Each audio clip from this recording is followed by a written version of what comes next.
Hello, this is Jen here talking about Chapter 4 of the Amplify book study. I really enjoyed this chapter, and I think that all of these techniques could be easily implemented into my classroom.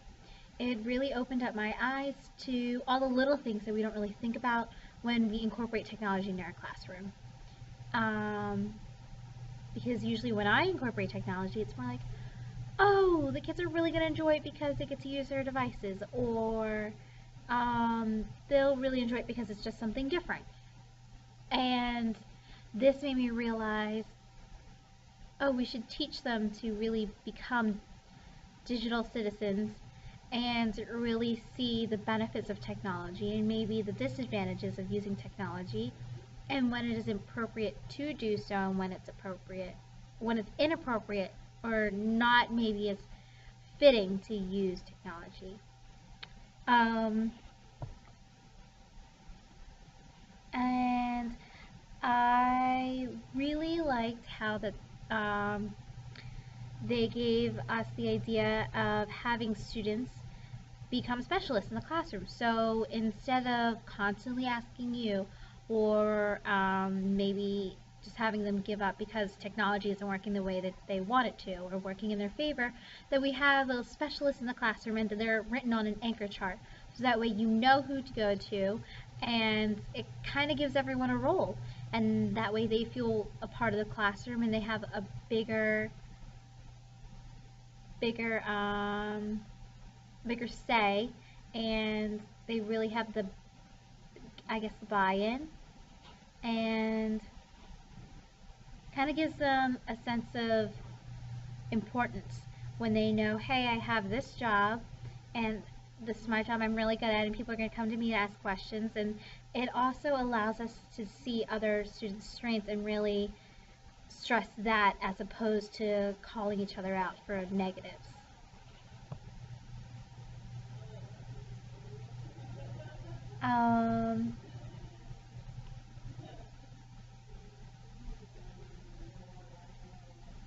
What I also enjoyed was the anchor chart, where it would show the students really what was more important to focus on. As opposed to focusing on the font, they should focus more on the content first, and then really polish it out and make it look better, and then actually present it.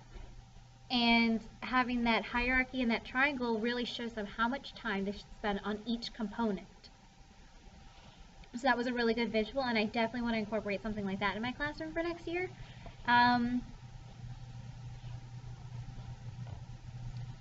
What I also really enjoyed was, and I somehow incorporated into my class today, but not so much with technology, classroom signals.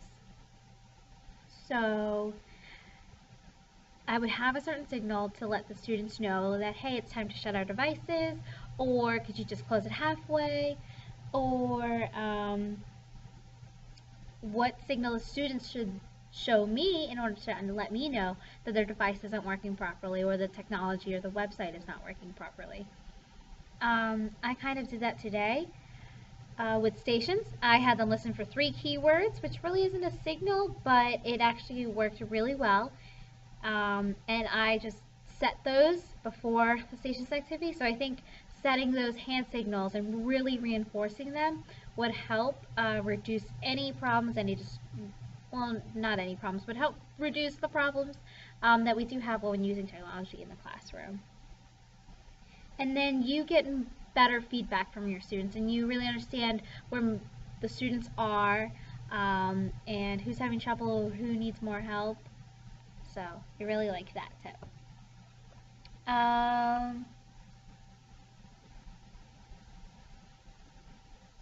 I think those were the biggest takeaways I had from this. Oh, also, when students submit projects, I think it's very important to teach them how to send those properly to you. So I've had students submit projects to me and they just send it to me through BCPS1 or Microsoft 365, and there's no subject. and there's no context of what that message is or what that attachment is. So it's good to set those guidelines and the expectations so they know when I send this in, I must include my name, and in the subject I must include a brief description of the project. So that way it also teaches them how to write emails or send attachments when they are out in the real world, because they can't just send me a message and expect me to know what it is without giving any context of what the attachment is or why they're sending it to me. So the things I really want to incorporate are the hand signals and setting those guidelines to let them know when to stop other devices, or what they should do when they're having difficult or they need help with technology. And I also want to incorporate the anchor chart to show what they should spend more time on.